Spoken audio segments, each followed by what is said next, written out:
오늘 말씀의 주제는 하나님의 자녀다운 삶, 이런 주제로 말씀 받겠습니다.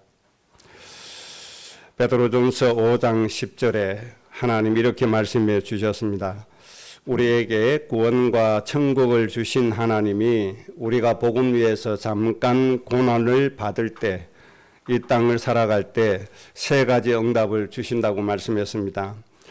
첫째는 친히 너희를 온전하게 하시며 우리를 온전하게 하신다, 그를 말씀하셨고, 두 번째는 우리를 굳건하게 하시며, 세 번째는 너희들의 털을 견고하게 하시리라.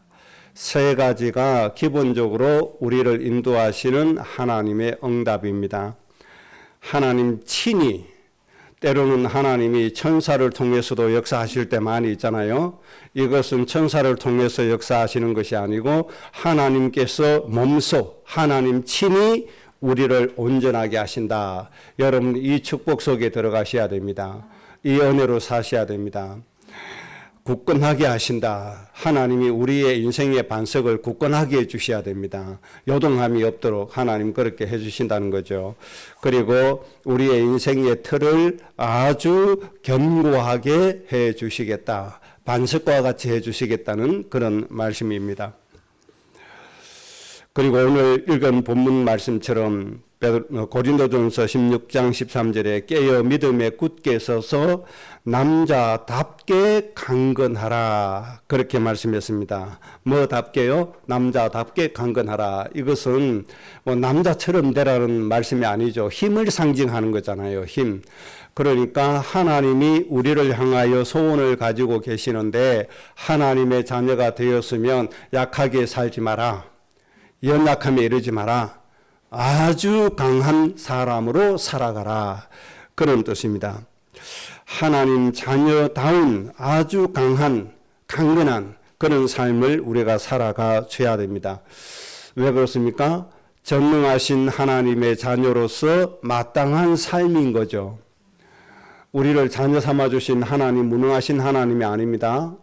우리가 항상 기도할 때 전지전능하신 하나님, 그렇게 얘기하는 것처럼 하나님은 전능하신 하나님이신데, 말씀 한마디로 온 우주를 창조하신 하나님이십니다. 저 하늘 공중으로 500km 로켓 쐈다고 난리가 나잖아요. 그런데 하나님은 500km 정도가 아닙니다. 우주가 빛으로 몇십억 년을 가도 다 못 갑니다. 이 어마어마한 우주를 하나님이 말씀으로 창조하셨거든요. 이 능력의 하나님이 우리를 자녀로 삼아 주셨습니다. 이 전능하신 하나님 앞에서 우리가 약하게 살아간다? 말이 안 되는 겁니다. 이것은 하나님의 뜻이 아닙니다. 하나님의 소원은 전능하신 하나님 자녀답게 아주 강건하게 살기를 원하십니다. 그래서 누구든지 예수님을 영접하면, 그리스도 안에 있으면 새로운 피조물이 될 것이다 라고 말씀해 주셨습니다. 재창조입니다. 새로운 피조물이라 말은 다른 말로 하면 재창조, 다시 창조하신 축복이 우리에게 임하여졌다. 그래서 우리를 뭐하게 하신다? 온전하게 하신다, 그런 말씀이죠. 그래서 하나님이 우리에게 역사하셔서 우리를 굳건하게 하시고 우리 인생의 틀을 아주 견고하게 이끌어 주신다, 그렇게 말씀하셨습니다. 그렇기 때문에 우리는 아주 강한 사람이 되어져야 됩니다. 하나님이 주신 은혜 속에서 우리는 아주 강한 인생이 되도록 그렇게 해야 됩니다.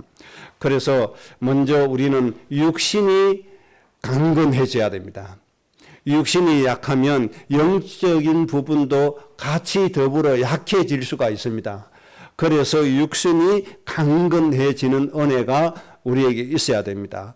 그래서 이사야 53장에 예수님이 채찍에 맞으심으로 우리가 육체의 질병을 고침받았다, 나음을 입었다. 육체의 질병에 대한 부분에 하나님의 치유의 은혜가 굉장히 많이 기록되고 있습니다. 그래서 예수님께서 3년 공생의 복음 전파하시면서 천국 복음과 함께 모든 병을 다 고치셨다라고 말씀했습니다. 이것이 예수님이 채찍에 맞으신 이유입니다. 우리는 이 말씀으로 육신이 강건해져야 됩니다. 요즘 우리나라는 의료보험 제도가 굉장히 잘 되어 있습니다. 아마 세계에서 우리나라처럼 잘 되어 있는 데가 없을걸요. 너무너무 잘 되어 있잖아요. 그래서 미리 병 예방하자고 뭐 하는 거죠? 검진하잖아요. 검진 받으세요. 위암 검진 받으세요. 대장암 검진 받으세요. 심혈관 이상이 없나 검진 받으세요. 이렇게 정부에서 주도적으로 백성들을 이끌어 주잖아요. 그러다가 백성들이 정부 말 안 듣고 검진 안 하다가 위암에 딱 걸렸다. 그러면 혜택 줘야 안 줘요? 혜택을 안 준다고 그러죠.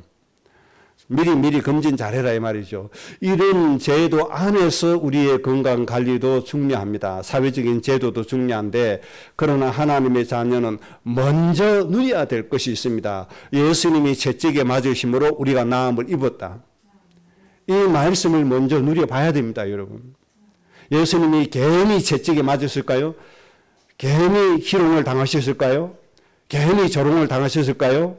아닙니다. 우리를 고치시기 위해서 그 일을 당하셨다고 분명히 말씀했습니다. 그래서 이 예수님의 은혜로 여러분들의 모든 육체가 강건해지시기를 주의 이름으로 축복합니다. 기본적인 축복 아닙니까? 이거부터 우리가 누리고 가야 됩니다. 그래서 여러분 검진 받아서, 사전 검진 받아서 건강도 유지하시는 것도 좋습니다. 그것도 당연히 하셔야 됩니다. 그러나 그 이전에 예수 그리스도의 이름으로 강하여지는 축복부터 좀 체험해 보시기 바랍니다. 그것부터 좀 맛을 보시기 바랍니다. 하나님의 은혜를 맛봐야 될 거 아닙니까? 그 다음에 정신적인 부분, 영적인 부분 강건해지시기 바랍니다. 영적으로, 마음적으로 강건해지면 갱년기, 사춘기 문제가 되지 않습니다. 하나님 은혜 사모하면 사춘기 문제없이 지나갑니다. 갱년기, 사모님들도 갱년기에 당하고 모든 성도들이 갱년기에 다 당하잖아요. 여러분 갱년기 이겨내야 됩니다. 이겨내는 것은 성령 충만하면 간단합니다. 이게 감정이거든요. 감정. 물론 육신의 체온의 변화도 당연히 따라오지만, 약간의 변화가 오고 호르몬의 변화가 오지만, 그보다 더 심각한 게 뭡니까? 감정이잖아요. 감정이 컨트롤 안 되어지는 부분. 이것은 영적인 성령의 은혜로 완전히 이길 수가 있고 정복할 수가 있는 겁니다. 그래서 갱년기 때문에 여러분들 고통받고 힘들어하고 또 남편 힘들게 하고 그렇게 하면 안 됩니다.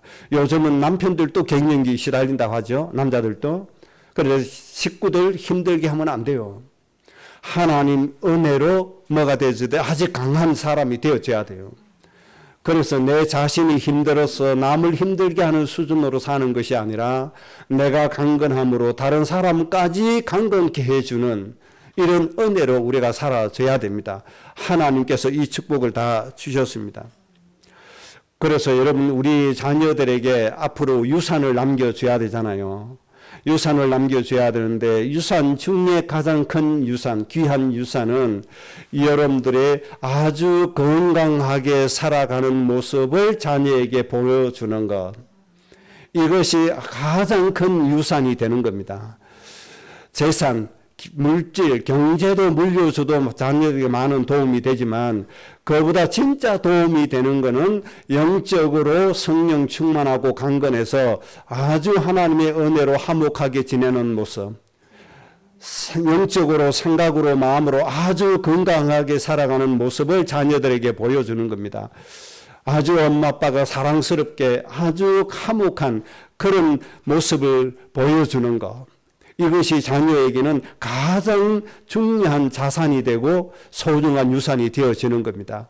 그렇게 되려면 뭐가 되어져야 돼요? 영적으로 강한 사람이 되어져야 돼요. 영적으로 강한 사람이 되어야 부부 간에도 화목이 넘치고 사랑이 넘치는 겁니다. 저 바깥에 가서 바람 피고 외도하고 딴짓하면서 안 그런 척하고 집에 와서 입 빨린 소리로 나 너 사랑한다, 나 너 없으면 못 산다, 이런 거 말고 진정으로 서로 아끼고 사랑하고 존경하고 섬기는 거, 이런 진정한 사랑의 모습을 자녀들에게 보여주는 것이 가장 좋은 유산임을 여러분들 꼭 기억하셔야 됩니다. 그래서 여러분들 뭐 하셔야 돼요? 건강하셔야 돼요. 아주 강하셔야 돼요. 이것이 하나님의 소원임을 믿으시기 바랍니다. 하나님은 하나님의 자녀가 어렵게 힘들게 고통스럽게 사는 것 하나님이 원하지 않으십니다. 하나님 자녀답게 아주 강하게 살아야 됩니다. 어떤 문제가 와도 큰 바퀴가 작은 돌멩이 뛰어넘는 거 힘들어요, 어려워요? 그냥 넘습니다. 말똥구리는 넘어요, 못 넘어요? 절대로 못 넘습니다. 어마어마한 힘을 가지고 우리를 세상을 향해서 가야 됩니다.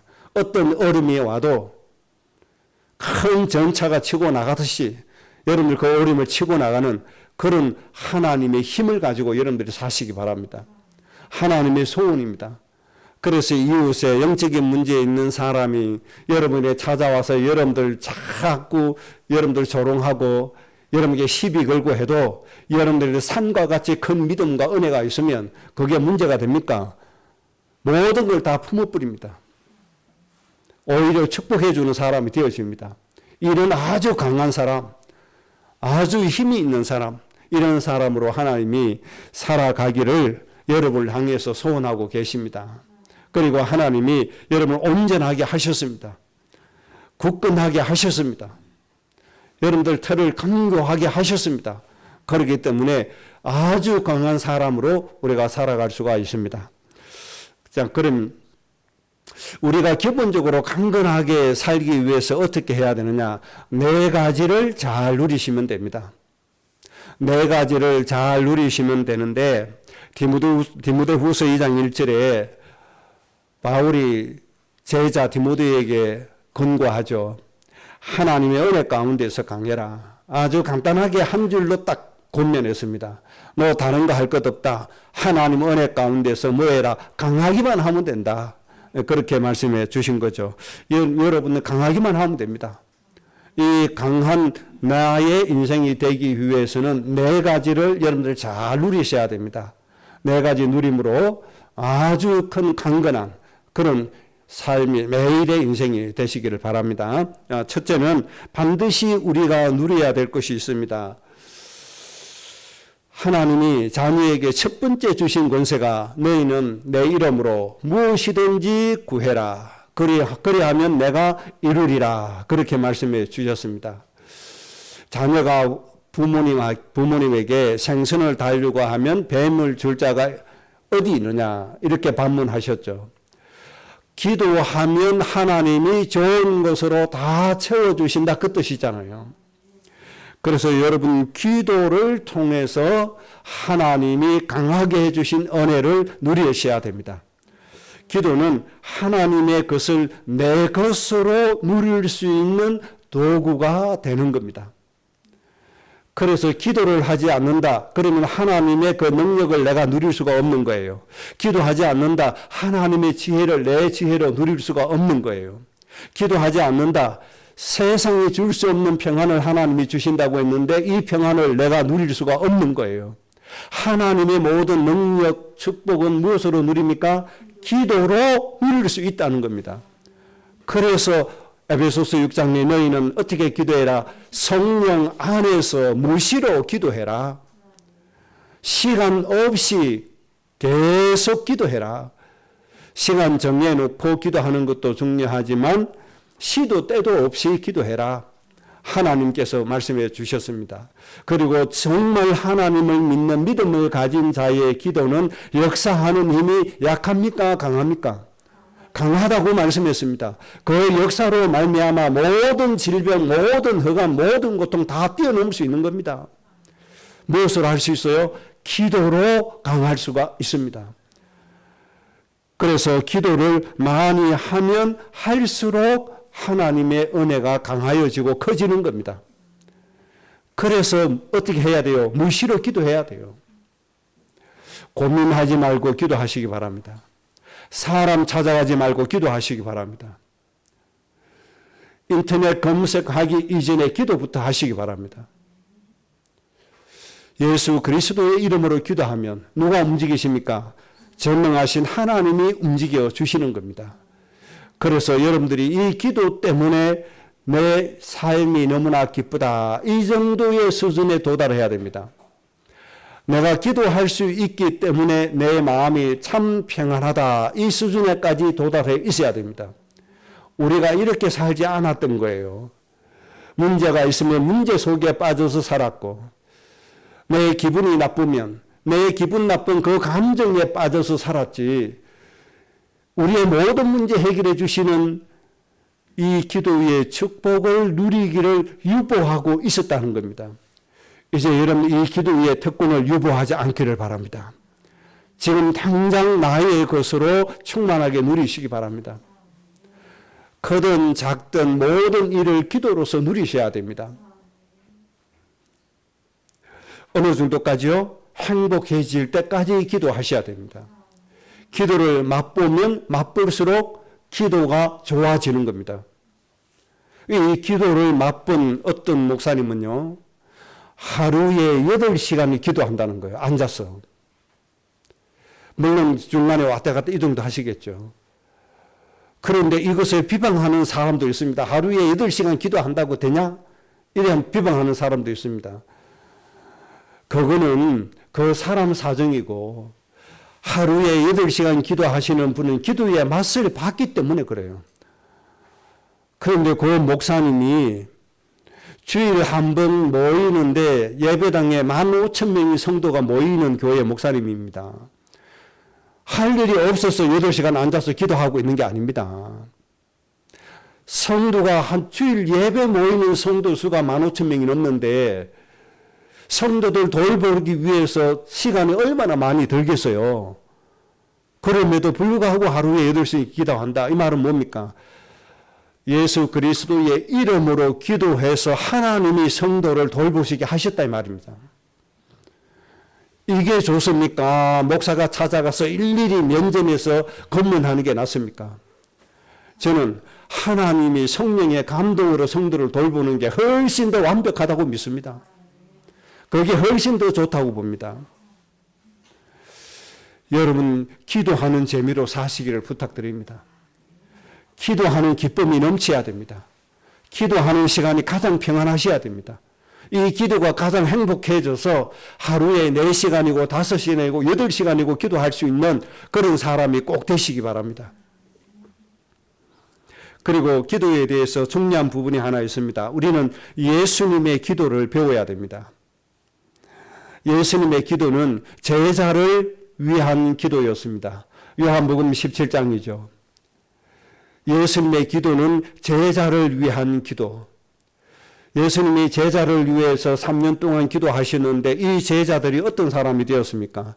베드로 같은 경우에는 십자가에서 거꾸로 못 박혀 죽을 정도로 복음 전하다 죽는 것을 너무 큰 행복으로 여길 정도로 이 제자들이 확립이 되어졌습니다. 이 제자들의 믿음이 어떻게 세워졌습니까? 예수님의 3년의 그 기도가 이렇게 만들었습니다. 이것처럼 여러분 후대를 위한 3년의 기도가 우리 후대가 창세기 1장 28절 말씀처럼 세상을 정복하고 다스리는 축복에 나아가야 됩니다. 여러분 이게 기도가 아니겠습니까? 이 기도를 살아서 역사하시는 하나님이 받아주시지 않겠습니까?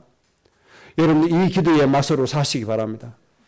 이제 우리 후대는 예수님 안에 행하는 것이 체질이 되어져야 되고 예수님 안에 뿌리 내리는 것이 체질이 되어져야 되고 예수님의 성품을 내 육체에 채우는 것이 체질이 되어져야 됩니다. 그래서 세상의 통치자 권세자 머리 위에 서는 날이 와져야 됩니다.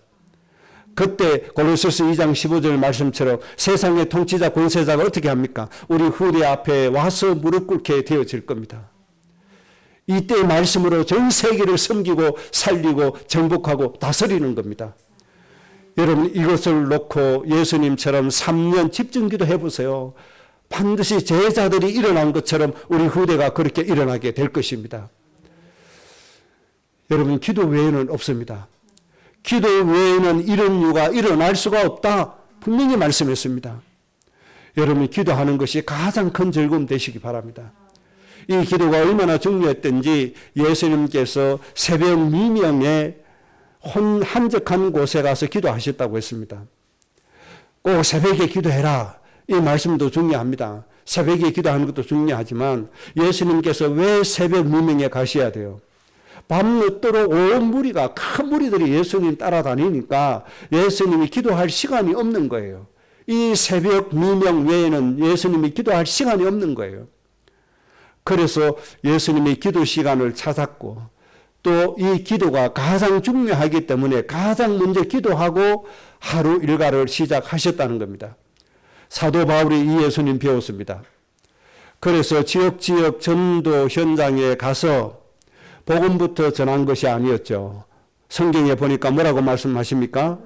기도처가 있는가 하여 그랬습니다. 내가 저 지역에 전도하러 갔는데 나가서 사람 만나서 전도가 문제가 아니었다는 겁니다. 그 지역에 갔어도 무엇을 먼저 찾았다고요? 기도처를 먼저 찾았다는 겁니다. 이게 아주 중요하죠. 그만큼 기도를 하고 해야 된다는 겁니다. 기도가 전부 다라는 거죠. 여러분 먼저 기도부터 하시기 바랍니다. 시간이 많이 여유가 있으면 조금 길게 좀 집중적으로 하시고 시간이 여유가 없으면 단 1분이라도 집중하게 기도하면 됩니다. 예수님처럼 기도로서 우리 후대를 아주 세상을 살리는 제자로 세우시기를 바랍니다. 여러분 기도로 강건해질 수 있습니다. 여러분 기도로 모든 육체의 질병 고침받을 수 있습니다. 기도로서 내 인생의 모든 무거운 짐 다 해결할 수 있습니다. 기도로서 우리의 연약한 마음, 생각, 잘못된 영적인 부분 다 치유받을 수 있습니다. 기도로서 아주 강한 사람 되시기를 주의 이름으로 축복합니다. 할 수 있다면 정말 하나님이 원하시는 기도 제목 찾아서 1000번째 드리시기 바랍니다. 매일 하나님 앞에 목적을 놓고 이유 놓고 집중적으로 1000번째 시작해 보세요. 우리 후대 놓고 1000번째 시작하세요. 정복하고 다스리는 사람, 이 세상을 하나님의 축복으로 이끌어갈 수 있는 참 지도자, 전 세계를 하나님 말씀으로 이끌어갈 수 있는 지도자 이유 놓고 꼭 1000번째 하시기를 정말 주의 이름으로 부탁합니다. 하나님이 살아서 역사하시기 때문에 그날이 속히 오게 될 겁니다. 두 번째 누려야 될 겁니다. 두 번째 꼭 누려야 될 것은 영원한 처소와 상급을 누려야 됩니다. 요한복음 14장에 예수님께서 성천하시는 이유에 대해서 말씀했습니다. 내가 성천하는 이유는 너희의 처소를 예배하기 위해서다. 천국에 우리의 집을 예배하신다는 겁니다. 이걸 위해서 예수님이 성천하시는 겁니다. 그리고 우리의 거처, 집, 우리의 천국만 예배하는 것이 아니고 우리의 상급도 하나님이 예배하신다고 말씀했습니다. 그래서 천국의 처소와 상급을 우리가 누려야 되는데 천국의 처소 이렇게 할 때 우리의 진정한 인생의 행복이 천국에서부터 하나님과 함께 시작이 된다. 그렇게 보셔야 됩니다. 우리 이 땅은 나그네 인생입니다. 잠깐 있다가 없어지는 안개와 같습니다. 영원한 것이 아닙니다. 그냥 지나가는 과정에 불과합니다. 우리의 본향은 천국입니다. 우리가 가야 될 천국은 슬픔이 없다고 말씀했고 고통이 없다고 말씀했습니다. 죽음이 없습니다. 사망이 없다고 했습니다. 거기에는 무슨 말씀입니까? 기쁨과 노래만 있을 것이라고 말씀했습니다. 그것이 우리의 본향입니다. 여러분. 이미 여러분 위해서 준비되어져 있습니다. 우리는 그것을 향해서 달려가고 있습니다. 이 천국의 소망을 가지고 사셔야 된다 그 말입니다. 그러면 강하여집니다. 그러면 이 세상의 모든 유혹 다 이길 수 있습니다. 천국의 처소와 상급을 생각하면 이 땅에서 내가 남들처럼 가지지 못한 것 때문에 기죽는 일이 없습니다. 나는 초라하게 사는 거 절대로 기죽지 않습니다. 남이 어마어마하게 화려하게 크게 가진 거 부러워하지 않습니다. 저는요, 목회자들 중에도 어마어마하게 가지고 사람 많아요. 뭐 아파트 2채, 3채 가진 목사들도 있더라고요. 현재 사는 집도 뭐 40평 넘고 50평 되는 목회자들도 많이 있더라고요. 뭐 얼마나, 뭐 재력도 얼마나 빵빵한지, 저 군데 산도 인야도 가지고 있는 사람도 있고, 저기 논도 가지고 있는 사람도 있고, 재산도 많더라고요. 그런데 저는 그것이 한 번도 부러워해 본 적이 없습니다. 집 없이 우리가 7년 살아봤잖아요. 그때도 그 집이 부러워해 본 적이 없습니다. 왜 그렇습니까? 영원한 이 천국이 먼저이기 때문이에요. 이 천국을 바라보니까 지금 남이 좋은 것 가졌다. 그거 부러워해 본 적이 없어요. 그거 탐해 본 적이 없어요. 천국에 비하면 그거는 아무것도 아니잖아요. 글자 그대로 뭐와 같아요? 쓰레기와 같은 것들인데. 그래서 저는 어지간해서 세상의 것들 때문에 유혹받지 않습니다. 그냥 하찮게 보이는 것이고 필요해서 있는 거구나 그 정도입니다. 천국의 소망 때문에 그렇습니다. 여러분 영원한 이 천국 하나님 만들어 주셨습니다. 이 천국이 얼마나 아름답습니까? 바닥이 정금이요. 모든 벽이 세상에서 가장 아름다운 보석으로 꾸며져 있다 말씀하셨잖아요. 문이 어마어마한 진주로 만들어져 있다고 말씀해 주셨잖아요. 이 천국이 바로 여러분에게 있는 겁니다. 이미 예비되어져 있습니다. 여러분들 걱정하지 마세요. 어마어마한 축복이 우리 앞에 기다리고 있습니다. 이것을 봄으로 인하여 소망함으로 인하여 우리의 영혼이 뭐 할 수 있다? 강건해질 수 있다는 겁니다. 우리의 삶이 강건해질 수 있다는 겁니다. 그리고 빌립보서 3장 14절에 바울이 이렇게 말씀했습니다. 부르신 부름의 상을 위하여 나는 쫓아간다. 그리고 히브리서 11장 6절에 하나님은 우리에게 상 주시는 이시다. 상 주시는 분이시다. 하나님을 알되 하나님은 영원한 처소에서 우리에게 상 주시는 이심을 너희가 알아야 된다. 여러분 하나님은 우리를 위해서 상을 준비하고 계신다는 사실 믿으시기 바랍니다. 그래서 바울은 이것을 알고 나는 하나님이 주시는 상을 위해서 달려간다. 그렇게 말씀했습니다. 그래서 마태복음 6장 20절에 보화를 천국에 쌓아라. 보화를 천국에 쌓아라. 6장 19절에 이 땅에 보화를 쌓아두면 좀과 동록이 해하고 도둑이 구멍을 뚫고 훔쳐갈 것이다. 그러니까 너희는 이 땅에 쌓지 말고 어디를 쌓아라? 천국에 쌓아라. 이게 다 상급이 아닙니까? 여러분의 보화, 모든 여러분들의 경제 천국에 쌓으시기를 바랍니다. 그러면 천국의 계좌 알려주세요. 그게 말이 아니잖아요. 천국에 쌓는 나라가 뭡니까? 하나님의 백성을 살리기 위해서 내 경제를 사용하는 게 아닙니까? 하나님 나라를 위해서 내가 경제를 사용하는 게 천국의 보화를 쌓는 겁니다. 여러분 적어도 여러분 때문에 죽어가는 영혼이 수천 명이 살아나 있어야 됩니다. 여러분 그런 경제를 하나님께로 받으시기 바랍니다. 이것이 천국에 쌓는 겁니다. 하나님은 상을 주십니다.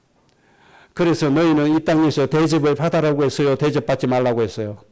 대접받으려고 하지 말고 대접하는 자가 되시기 바랍니다. 섬김을 받는 사람 되지 말고 섬기는 자가 되시기 바랍니다. 왜 그렇습니까? 전부 다 이것이 천국에서 나의 상으로 연결되기 때문에 그렇습니다. 그리고 여러분 앞에 하나님 주셨습니다. 영원한 저수와 영원한 상급. 여러분 이것을 바라보고 큰 힘을 얻고 이 땅에서 모든 유혹을 물리치고 승리하시기 바랍니다. 세 번째 누려야 될 겁니다. 하나님이 아브라함을 처음부터 불러주시고 구원해 주셨죠. 그리고 처음부터 최고의 인생의 축복을 주셨는데 너는 복의 근원이라. 너로 말미암아 모든 민족이 복을 받을 것이니라. 그렇게 말씀해 주셨습니다. 여러분 진짜 행복, 진짜 힘은 뭔지 압니까? 사람을 복되게 하는 것이고 사람을 살리는 것이 진정한 인생의 힘인 것입니다. 이보다 마음에 큰 기쁨이 없습니다. 사람 살리는 것이 가장 큰 기쁨입니다. 여러분 모든 사람을 복되게 하시기 바랍니다. 그래서 여러분은 여러분과 관계된 모든 사람을 향해서 어떤 마음을 가져야 돼요? 내가 복의 근원이기 때문에 내가 저 사람을 축복하지 않으면 저 사람은 하나님의 복을 받을 수 없다. 그래서 내가 저 사람을 어떻게 해야 돼요? 매일같이 저 사람을 축복을 해야 된다. 이런 마음을 가지고 사셔야 됩니다. 여러분이 언제 하나님 은혜 가운데서 강해서요? 사람을 복되게 할 때, 사람을 살리는 사람이 될 때, 이때 여러분이 아주 강한 사람이 되어지는 겁니다. 그래서 사람을 복되게 하는 것을 사회적인 용어로 얘기하면 성경에서 전체 공동체를 놓고 얘기하실 때 너희는 공의를 행하라, 정의를 행하라 이렇게 말씀해 주셨습니다. 공의와 정의, 이것이 사람을 복되게 하는 행위인 겁니다. 공의와 정의가 뭡니까? 공동체를 위해서 마땅히 해야 될 도리입니다. 마땅한 도리, 공동체를 위한 마땅한 도리. 아브라함에게 정의와 공의는 모든 민족에 대해서 아브라함이 마땅한 도리를 해야 됩니다. 그게 뭡니까? 복의 근원입니다. 복되게 하는 겁니다. 그러니까 이 말은 뭡니까? 사람을 이용해서 내 일을 취하라는 겁니까? 사람을 유익하게 해서 복되게 하라는 겁니까? 복되게 하라는 겁니다. 이게 공의와 정의입니다. 여러분, 공의와 정의로운 사람일 때 여러분들이 아주 강한 사람이 되어지는 겁니다. 여러분 때문에 수많은 사람들이 힘을 얻고 복을 받을 때 여러분의 인생은 아주 강한 인생이 되어지는 겁니다. 이 공의와 정의, 마땅한 도리는 뭡니까? 그릇된 행위가 아니고 합당한 행위. 사람을 복되게 하기에 합당한 행동. 나에게 주어진 책임을 온전히 감당하는 그 합당한 행위, 이것으로서 사람을 복되게 할 수가 있습니다. 어떤 국회의원이 코인 투자해서 지금 막 좀 시끄럽죠. 그런데 왜 문제가 됩니까? 그거 할 수도 있습니다. 자기 재테크 하겠다는데 문제가 되는 게 딱 한 가지가 문제입니다.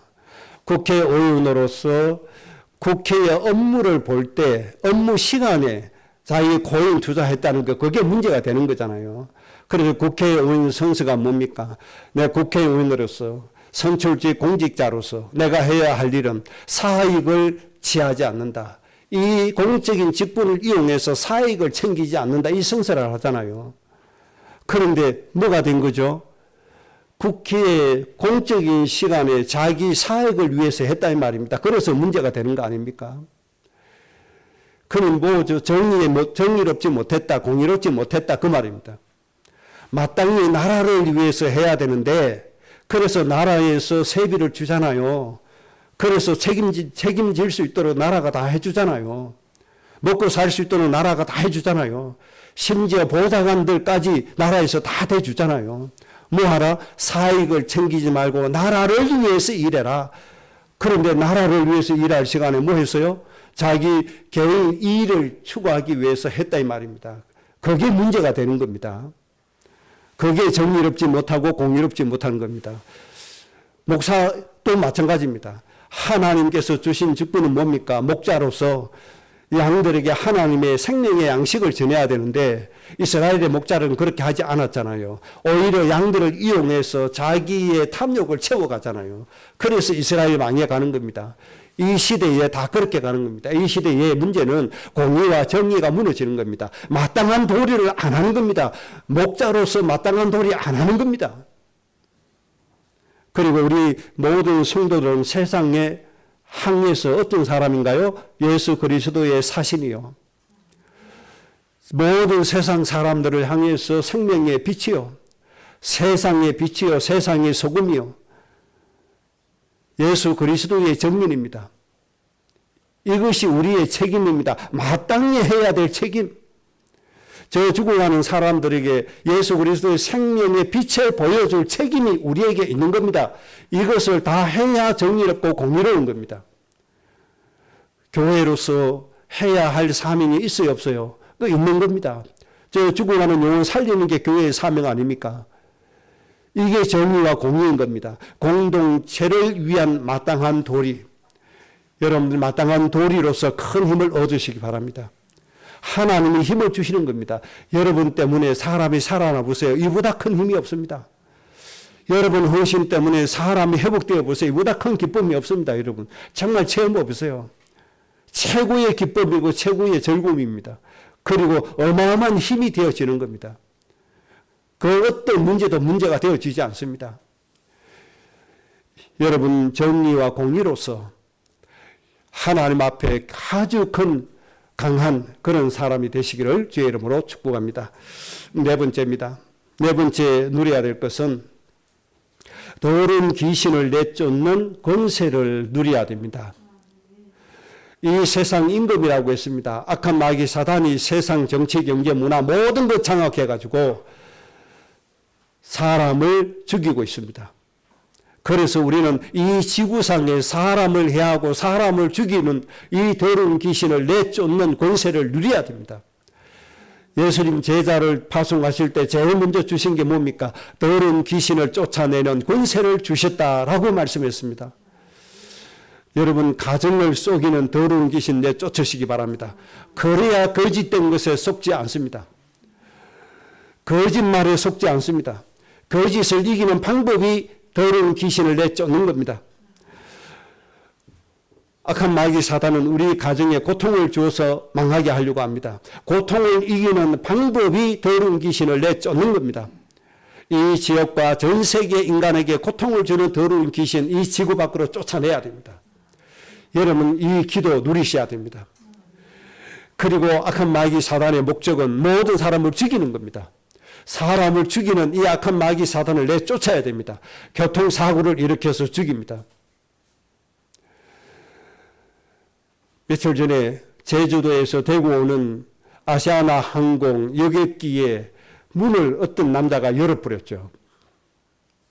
고도가 낮아지면 문이 열린다고 합니다. 큰일 날 일이 아닙니까 이게. 다행히 아무런 다친 사람 없이 무사히 착륙을 했습니다. 악한 마귀 사단이 한 사람을 움직여서 그렇게 사람의 목숨을 죽이려고 하는 겁니다. 그래서 여러분들 비행기를 탄다, 하나님 이 안에 사람을 해코지하고자 하는, 죽이려고 하는 악한 마귀 사단 더러운 귀신을 쫓아내어 주옵소서. 기도해야 됩니까? 안 해야 됩니까? 기도해야 됩니다. 여러분들 직장에 가서 오늘도 사람을 속이고 고통 주고 죽이려고 하는 악한 마귀 사탄 울진군청에서, 울진군 관내에서 완전히 떠나갈지어다.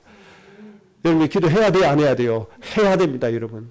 형민이가 학교에 가서 뭐 해야 돼요? 울진 초등학교에 우리 친구들을 괴롭히고 썰기고 하는 저 악한 마귀 사탄 더러운 귀신아, 내가 주 예수 그리스도의 이름으로 명하노니 이 울진 초등학교에서 완전히 떠나갈지어다. 명하는 기도 형민이가 할 수 있어요, 없어요? 할 수 있는 거예요. 이 권세를 주신 거예요, 하나님이. 누구 이름으로? 예수 그리스도의 이름으로.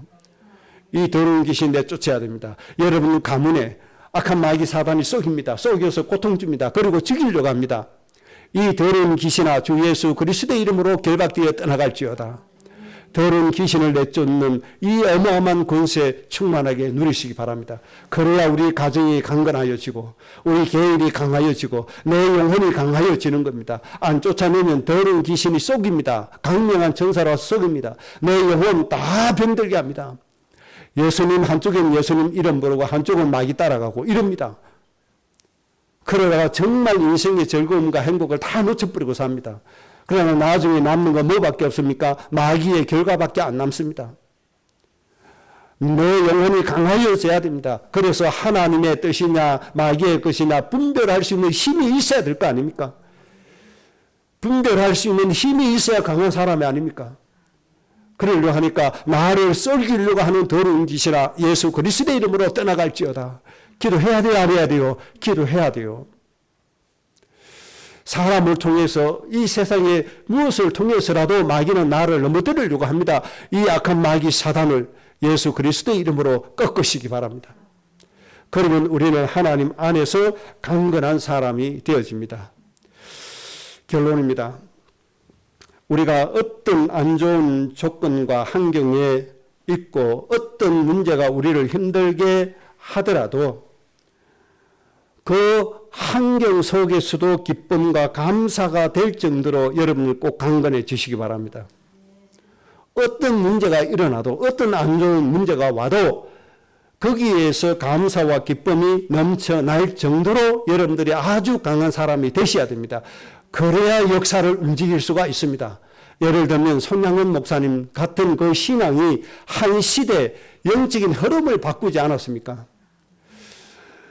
저 좌파들이 여수 순천 반란 사건 일으켜가지고 그 좌파들이 손양원 목사님 두 아들을 죽였습니다.